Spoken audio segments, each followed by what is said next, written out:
In order to talk about implicit derivatives, we need to talk about the difference between an implicit and an explicit function.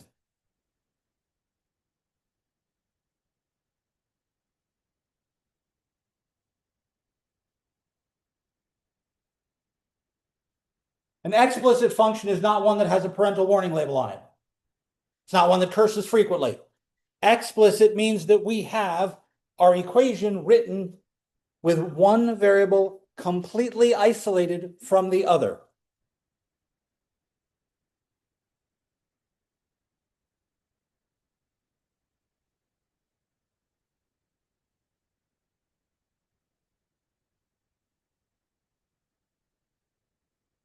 Something like that. Dozens of explicit functions exist. And I know how to take the derivative of every one of these three functions. Hopefully you do too. An implicit equation does not have this separation.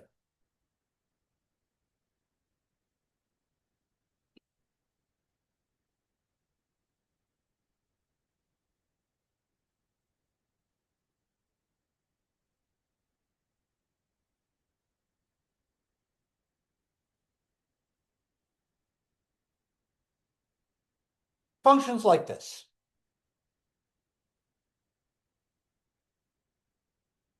I would still like to be able to find the derivative of y with respect to x. I am assuming, just as in the explicit equation, here in the implicit equation, that we have y as a function of x.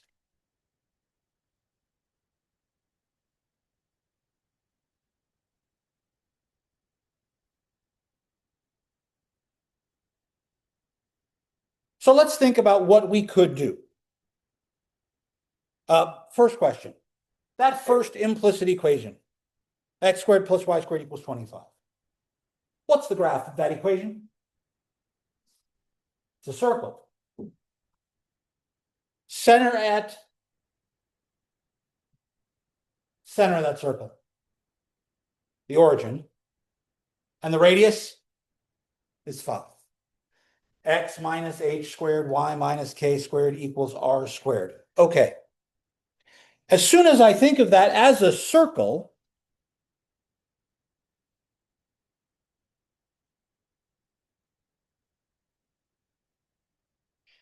I realize this is why I've written the phrase implicit equation rather than implicit function. What was the characteristic that made a function a function? Aha, the vertical line test. That each vertical line intersects the function at most in one place. That's clearly not going to happen in this circle. So if I try and take this equation and rewrite it to be y equals, what do I get? Gage.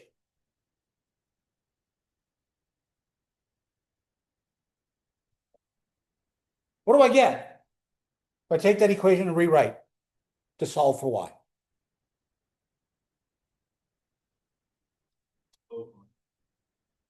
Not yet, because I haven't taken a derivative. I'll get a derivative when I get a slope when I do the derivative. I'll get a square root. If I try and rewrite this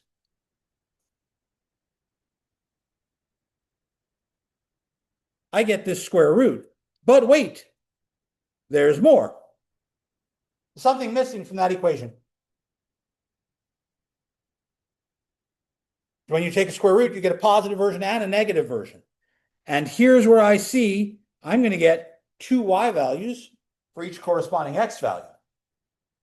So if I ask you for the slope when x equals 3, we have a problem. Which 3 do I mean? When x is 3, I could be on the top half of the circle or the bottom half of the circle. So in order for me to know where I'm doing the derivative, I need to know a little bit more than just an x value. I actually also need the y value for this particular problem to know whether or not I'm on the top or the bottom of the circle.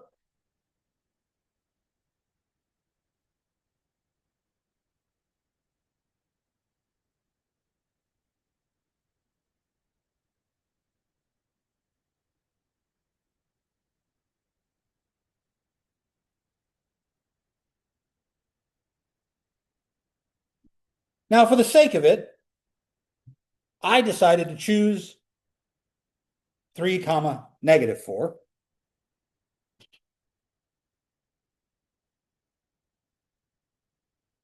So I'm down here. I've got a tangent line. How do I take the derivative of this equation, given that I'm on the bottom half of the circle? Say it again. I got to use the negative sign because that's the part of the circle I'm on.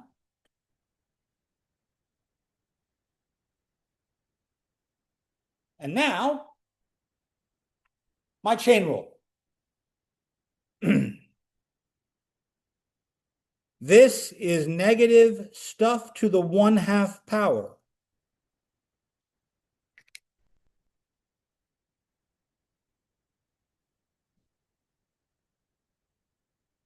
Derivative of stuff to the 1/2 power. The minus sign stays there. It's just like multiplied by a negative 1. 1/2 stuff to the negative 1/2, leaving the stuff unchanged. But wait, there's more. What goes in that set of parentheses?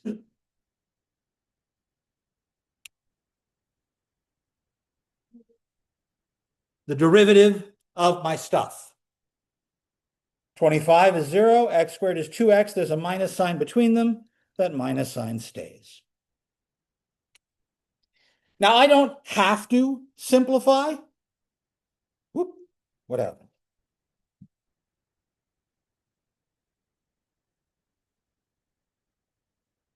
Give me back my camera, please. Thank you. I don't have to simplify, but I think it's useful in this case. I have a minus 1/2 out in front, a minus 2 here. Those will cancel. This all has a negative power on it, so it'll go in the bottom. That power is a 1/2, so it'll be a square root. The only thing that survives on the top is an x.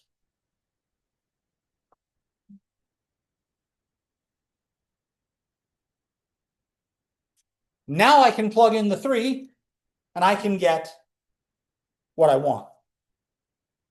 What's my slope?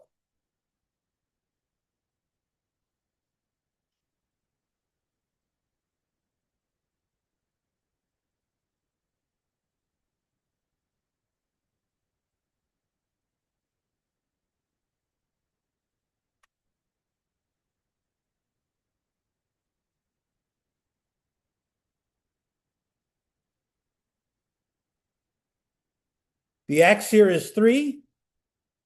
So this is y prime of 3. 25 minus 9 is 16. The square root of 16 is 4. Does this make sense based on my picture? Should the slope be positive 3/4? Down here, a positive slope makes sense. A low slope, not a big slope, because we're closer to the bottom of the circle than we are to the side of the circle. I'll buy that.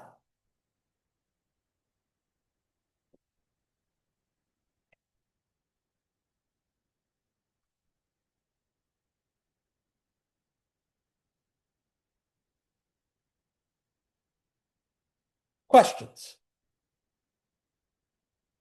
Piece of cake, right? I have to solve the equation, y equals, and then I can go to town and take my derivative.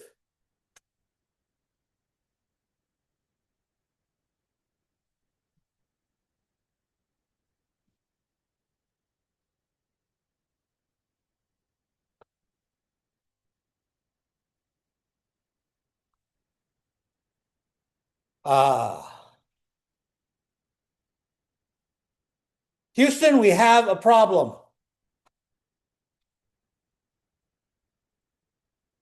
Again, I can graph this. I can't graph it in my calculator because in my calculator, I only write explicit functions. In order for me to graph something in my calculator, it has to be y equals. This is an implicit function. If I want to graph this, I'm going to need to use a different graphing program.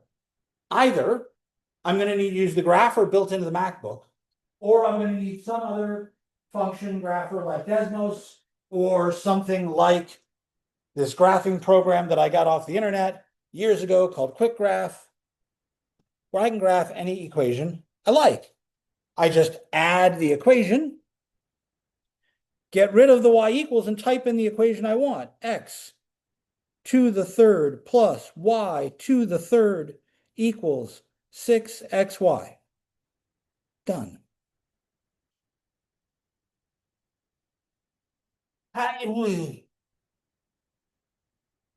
Crap. Clearly, I'm going to fail the vertical line test, right? There are places where I have 3 distinct y values, all corresponding to the same x. I could try and solve this for y in terms of x. I mean, that's not impossible. There is a formula for solving cubic equations. In the 1500s, Cardano and Tartaglia came up with it. It's possible.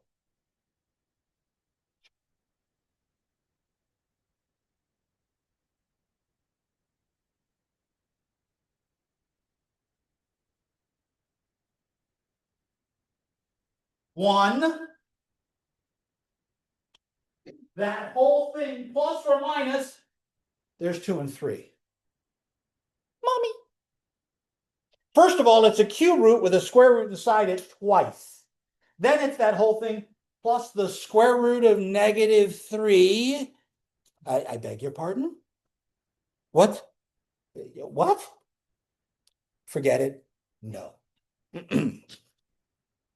Cardano's formula does work. That square root of -3 actually gives me a valid answer here. Complex numbers are well beyond the scope of this course. I'm not dealing with that.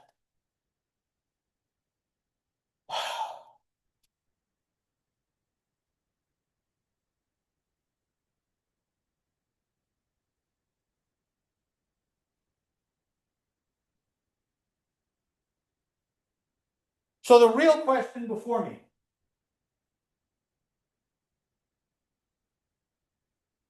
is, can I do a derivative without solving for y?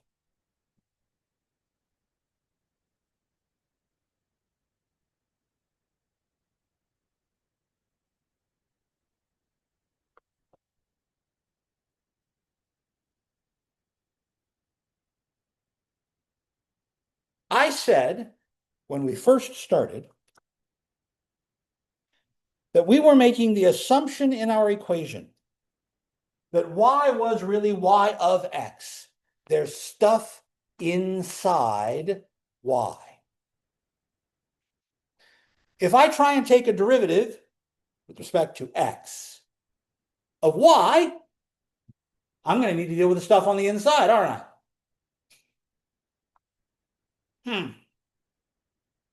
All right. Let's try this one again. So let's go back, before we attack this problem, let's go back and look at the circle again.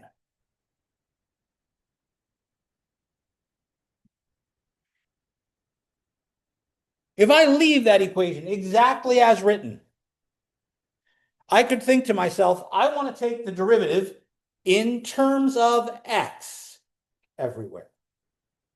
So I'm going to say, I want to take the derivative with respect to x of this stuff on the left and on the right. If I do it to one side, I got to do it to the other. Those are the rules of algebra. So let's do a derivative on the left. Let's do a derivative on the right. Best part about this. What's the derivative of 25? Yay! And derivatives spread out over adding. What's the derivative of x squared? 2x.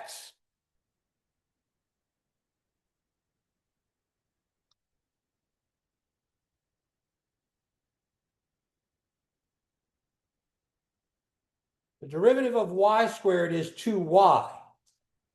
But wait, there is more. Because y has stuff inside it. I'm doing my derivative in x. This variable is not x.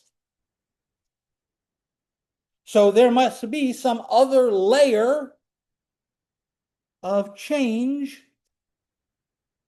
I need the derivative of that variable. If we think of this as stuff squared, the derivative of stuff squared is 2 stuff times the derivative of the stuff. That's from the chain rule. That's the derivative of the inside. The 2y comes from taking the derivative of the outside. The chain rule gives me that extra bit. Do me a favor. My goal was to find dy dx. Solve for dy dx. Rearrange that equation. Get dy dx all along. Well, it's d dx of y. It's the derivative of the inside. So that's just dy dx. Otherwise, it would be like in the first one, it would be dx dx. But isn't something over itself 1? What do you get when you get dy dx all alone here? Be careful. There's a negative in there, right? Dy dx is negative 2x over 2y, or just negative x over y. I can cancel the 2's. What was our point? The point P we were looking for the tangent line at? The slope of? 3, negative 4. At P,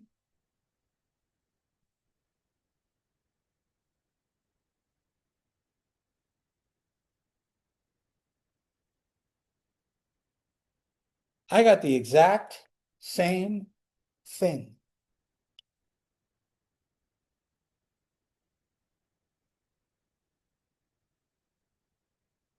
It's even better than that. Go back to the first version we did. What was the expression we had for our derivative when we did it explicitly?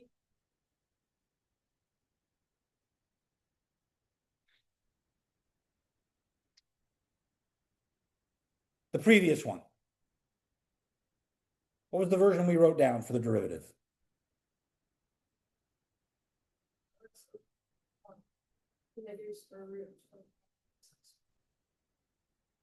Was it negative?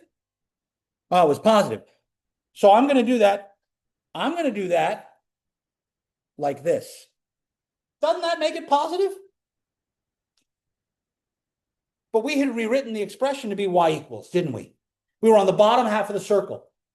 What was the equation y equals on the bottom half of the circle?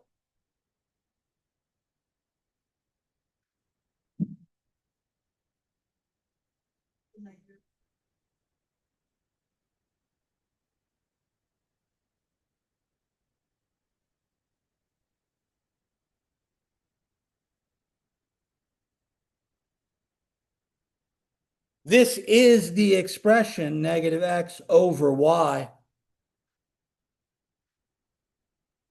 The explicit derivative and the implicit derivative worked out to be exactly the same. But now I don't have to solve for y equals at all, as long as I remember my chain rule, that there's stuff hiding inside y.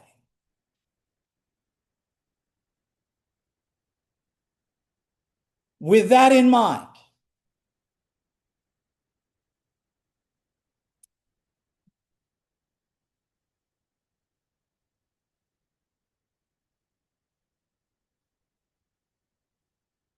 I'm going to go back to this problem.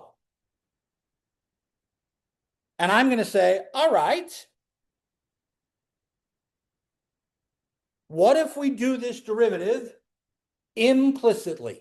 Leave the equation like this. Don't solve for y equals. Treat y as if it's hiding x's in it. Do exactly the same thing we just did.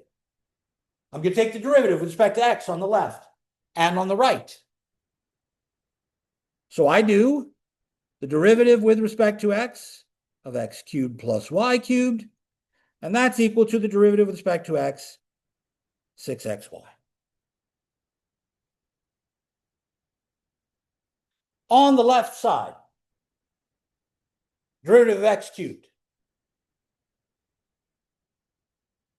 3x squared. I'm doing my derivative in x. That's a function that's got x's, so I get 3x squared. Now I'm doing the derivative with respect to x of y cubed. It's not x's. What's the derivative of y cubed?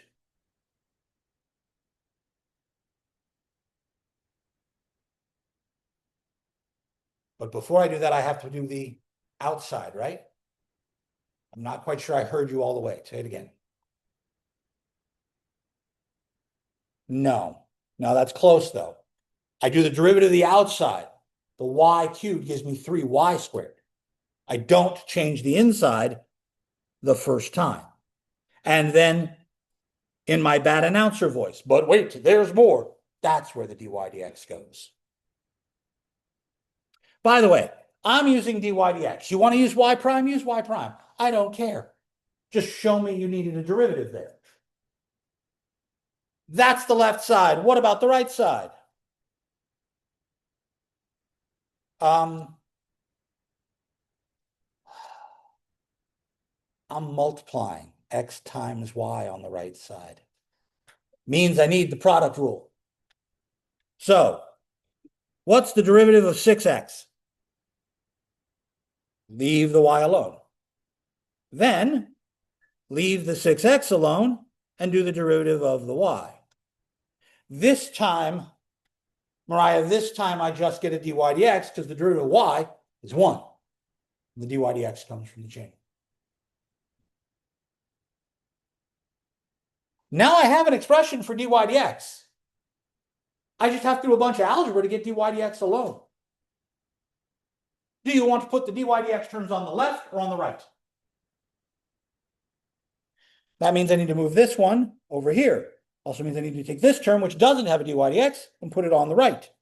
So I have 3y squared dy dx minus 6x dy dx equals 6y minus 3x squared. Factor out the dy dx in the left-hand side.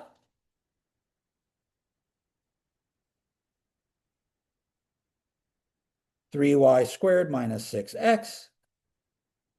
Leave the right-hand side alone, and now divide. Dy dx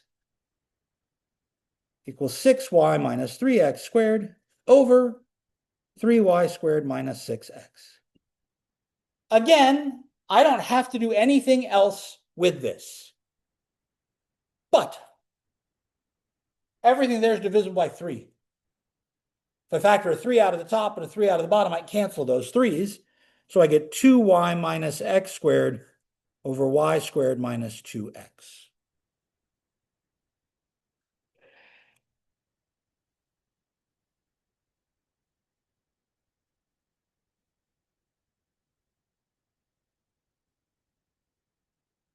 Now remember, that represents the slope of a point on my funny looking curve. This sucker, which by the way is called the folium of Descartes. It's described in a geometry book about 2,000 years old. But I've got places where I've got the same x value and different y's, so you need to give me both a y and an x to figure out what's going on. Or I could ask questions, say again. Well, if I substitute it into y equals, that's going to suck, right? Maybe. Unless something lucky happens, right? Let's cross our fingers. If I give you a point, you give me a tangent. But one of the things I asked you to do in the homework you're going to turn in was find places where the tangent line was horizontal. So let's ask that question here. I know there are places where the tangent line is horizontal.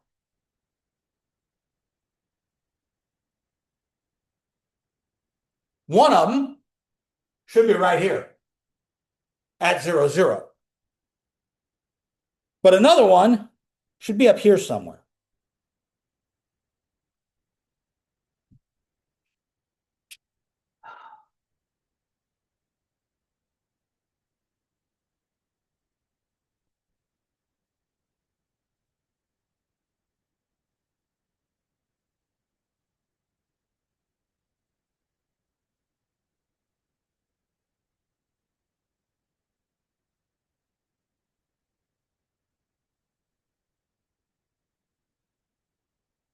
The problem with asking this question is that tangent line is horizontal when its slope is 0. That means this thing has to be 0. Blech. A fraction is 0 when the top is 0 and the bottom isn't. Well, 0 over 0 is going to give me some indeterminate form, isn't it? I'll have to figure it out a different way. But if I start by saying that the slope is 0, then I want a fraction to be 0. So that means the top of this fraction should equal 0.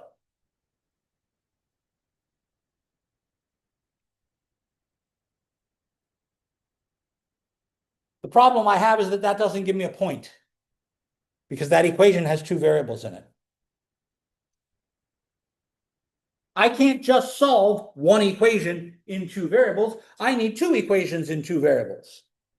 The other equation in question is the original equation, because I need my point to be on the folium curve.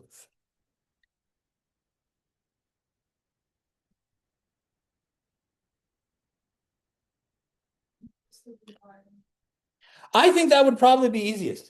Let's take that derivative expression on the left, write y equals.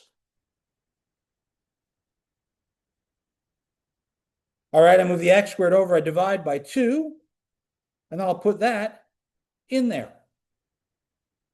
So I get x cubed plus 1/2 x squared all cubed equals 6x times 1/2 x squared.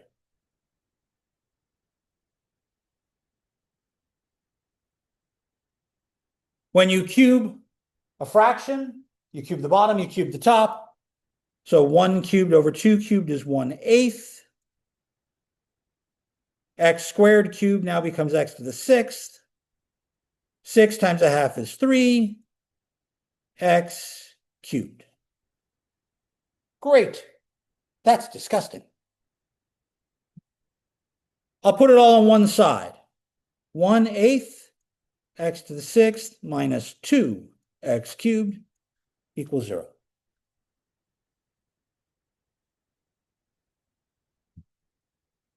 I can factor out. That's going to give me the same exact thing. If I factor out,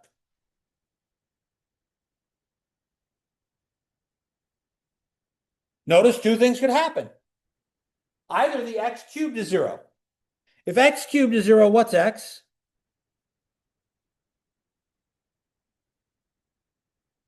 0. Or this piece is 0. Okay, so that means 1/8 x cubed is 2. Multiply by the 8. I'm going to get x is the cube root of 16. That's disgusting. Wait a minute. 16 is the power of 2, isn't it? What power of 2 is 16? 2, 4, 8, 16 is the fourth power.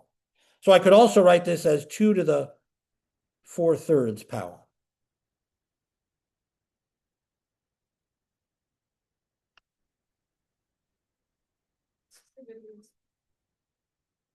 Because I need to get a y value for each of these, don't I? And our equation for y is back up here. Y equals 1/2 x squared. So I'm going to do that here. Y equals 1/2 0 squared. Well, that's just 0. But here, y equals 1/2 2 to the 4/3 squared. It's actually easier to deal with this like this than it is in the radical because I have the power of a power. 2 to the 4/3 squared gives me 2 to the what? Aha. 1/2, 2 to the 8/3. Wait a minute, that's 2 to the 8/3 over 2 to the 1st. How many thirds in 1? That was not supposed to stump the room. Good. 3. Subtract 8/3 minus 3/3 is 2 to the 5/3. Now I got the y value for that point.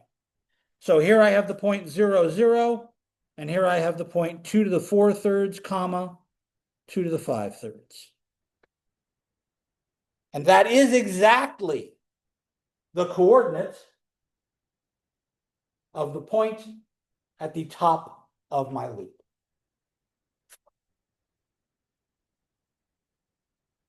But notice that I needed to do some additional algebra work to get that value. If you want to give me decimals, it's like 2.5 and 3.17. That's fine.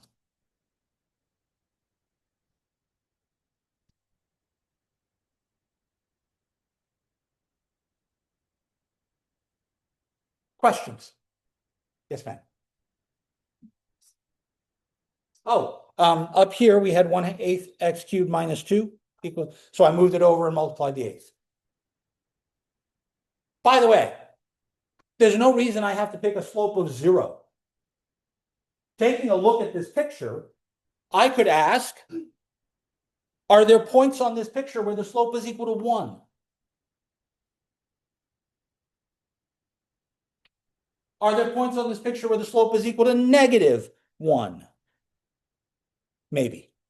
How about 2? Be going up steeper. Be going up steeper. I could ask, where is there a point where the tangent line is vertical? Then the slope is undefined, right? If the tangent line is vertical, this needs to be undefined. This is undefined where the bottom is 0. I could do the same procedure, only instead of using this equation, I'd use this equation, equals 0. I'd again get 2 points. There's a vertical tangent line here where the curve crosses itself. There's a vertical tangent line over here. I can ask for any slope you want, but we then have to do the algebra to get there.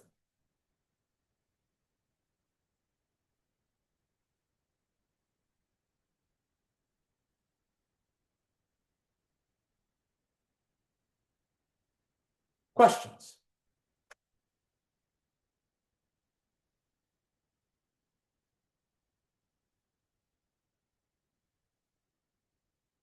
It is clearly very difficult to solve the equation for the volume of Descartes explicitly for y.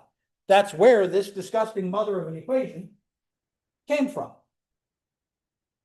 But imagine that I give you something like this.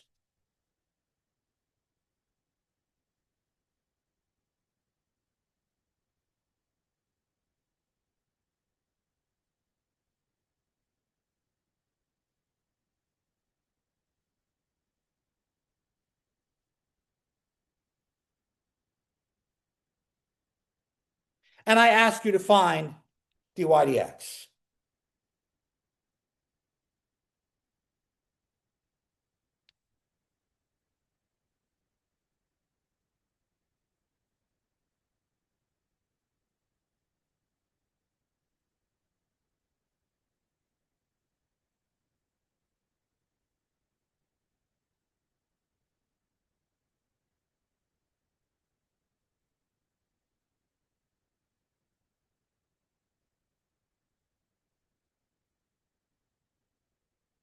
Now, this particular equation, I did not pull out of my ass.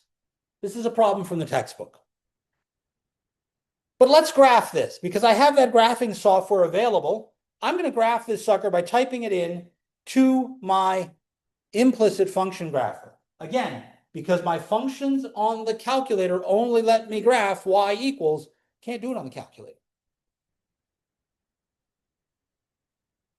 What the fuck? This is a vibrating square plate. Why do I give a damn about a vibrating square plate? Personally, I don't. Until I go to put my earbud in my ear. I have a vibrating membrane in my ear that allows my nerve to pick up the vibrations of the crap around me. But if I put an earbud in my ear, it creates that sound by vibrating a membrane on its own. And I need different ranges of frequencies to be available to me. Sometimes we do that by inserting several different size vibrating membranes, a woofer, a mid-range, and a tweeter. If I have the appropriate sized membrane, I can emphasize and de-emphasize by putting little interference points on the membrane and generating the vibrations in a pattern I want. All I have to do is tamp it in certain places. By the way, those are called modal frequencies. And on a two-dimensional surface, they give rise to some of the most amazing patterns. There's a very wonderful video, I think it's linked in our campus page. If not, I will put it there, of a person with a square plate covered in sand that he then takes a mallet and runs it along the edge, and the entire plate vibrates. And you see the vibrations gather the sand into a pattern of the frequency of the oscillation in 2 dimensions. Again, personally, I'm not going into headphone or sound design anytime soon. But if I want a square plate that vibrates in a particular fashion, or even an oblong plate or a curved plate, I need to know what those vibrations look like and how they change, especially at stress points where 2 plates come together. You know, like on the skin of the surface of an airplane. So we don't have another door plug blowout like that airplane did over Hawaii, right? Same thing. Useless crap. I'm never going to see it. How do I take this derivative?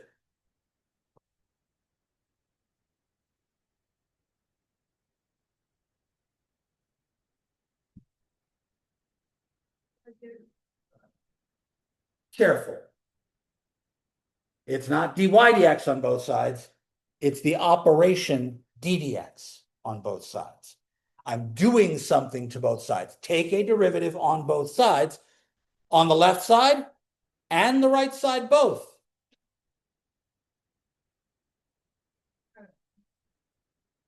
I want to know what the derivative is. The way in which I do it is to differentiate. On both sides, there's a product and a chain. Every time I see a multiplication, I'm going to do the product rule. Every time I see stuff on the inside, I'm going to do the chain rule. Every time I see y on the inside, I'm going to do the chain rule again. So the right side is a double chain. Over here on the left,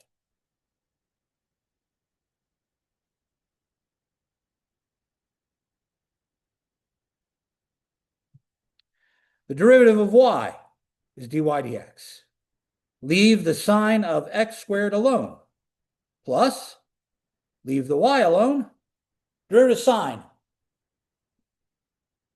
Leave the inside alone by the chain rule, stick on the end the derivative of the inside. 2x. On the right, derivative of x is 1.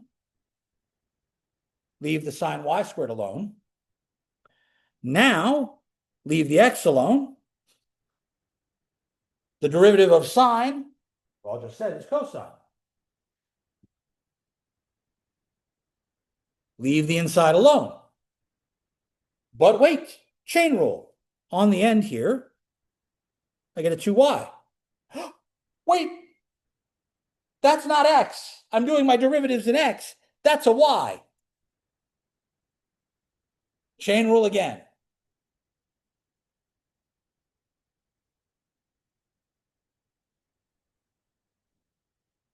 If you want to write y primes wherever I've written dy dx, that's fine. But now we're going to do the same separation idea.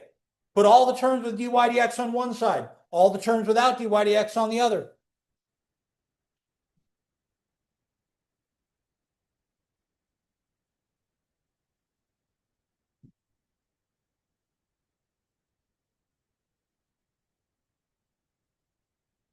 And because I'm multiplying, the order in which I'm multiplying doesn't matter. So instead of writing the cosine y squared with the 2y on the end, I wrote the 2y in the front. Doesn't really matter. You can do it in either side. Over here, I have the sine of y squared minus y cosine. Oh, let's put the 2x out front also. 2x y cosine x squared. I put the stuff that's not in the parentheses of the cosine out front. Yes, ma'am.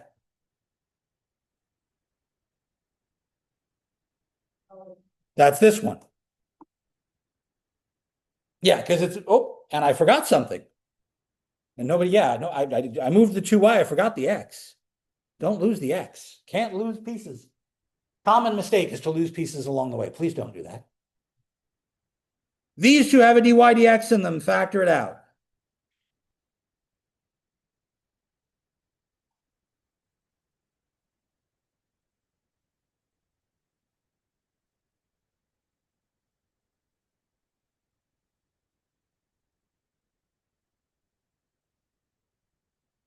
And now, take that giant parenthetical expression on the left and divide.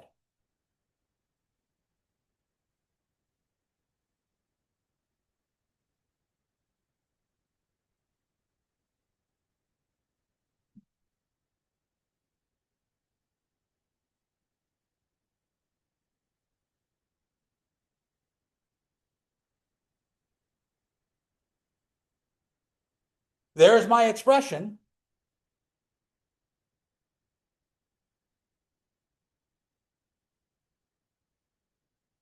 for my vibrating plate. The rate of change at any point on that plate can be found by plugging in an x and a y.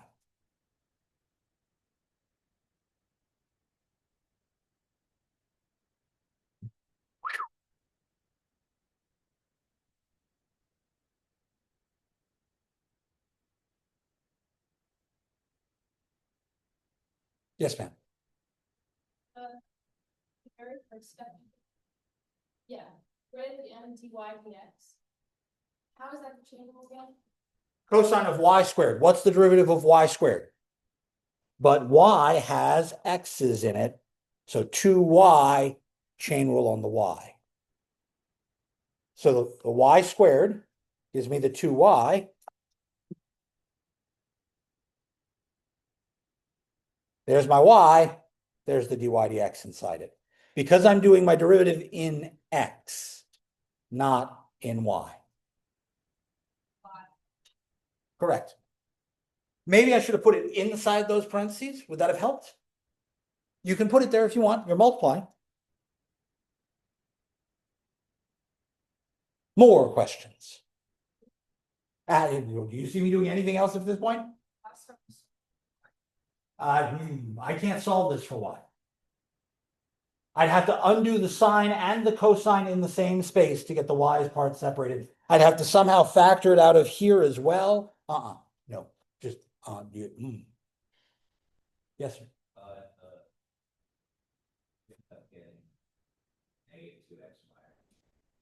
So here, when I brought all of this over, I have an x and a 2y on the outside of the cosine of y squared and the dy dx.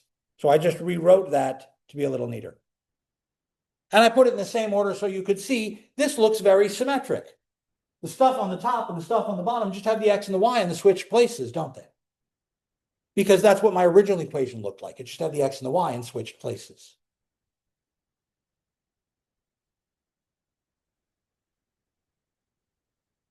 When we find this derivative, this tells me the slope at any point on the curve. Which means I can look at whole families of curves and talk about the way in which those curves intersect each other. You've already done this. Think about the graph lines on a piece of graph paper. Those cross at 90 degrees everywhere, right? Did any of you look at a weather map this morning before you went outside? Angela, what did you see? Yeah, okay.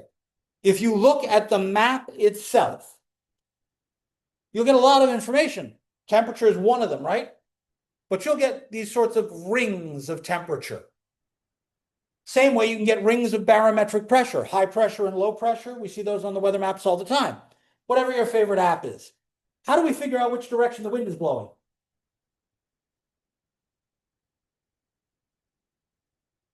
Wind always blows from high pressure to low pressure. The air is moving. It is perpendicular to the curve where the pressure is the same. Temperature and dew point does the same thing. If I asked you to find a slope that is perpendicular to this before you run screaming from the room, how do you know when two lines are perpendicular? Opposite reciprocal. You want an opposite reciprocal slope, flip it over, put a minus sign on it, you're done.